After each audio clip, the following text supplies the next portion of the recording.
उसमें आप ही कपड़ा बंद करके वैसे करते हैं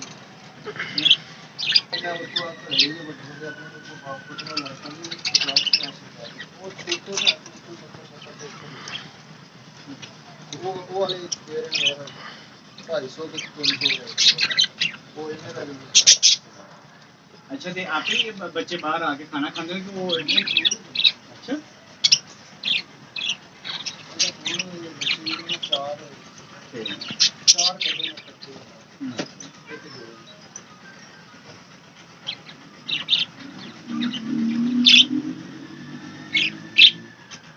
मसला है कि महीने के बाद खाना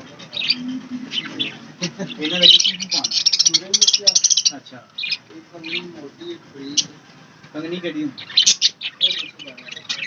अच्छा वो भी सारी को मैं तो उसको ले जाना दूसरा दिन शॉप के बाद फिर साफ मिलता दाना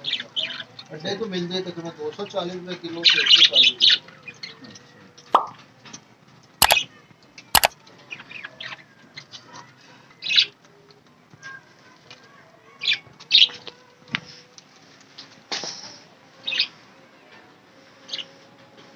पालक को भी बड़ी खाना वो सभी नुकसान हो गया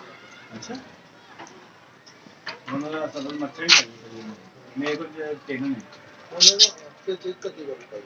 एक दो मिनट काट के ना बड़ी धनिया शनिया पुदीना ज़्यादा नहीं ज़्यादा नहीं तो गरम महीने से 2-3 दफ़ा मुंजी पाओ फिर अंडे दो अंडा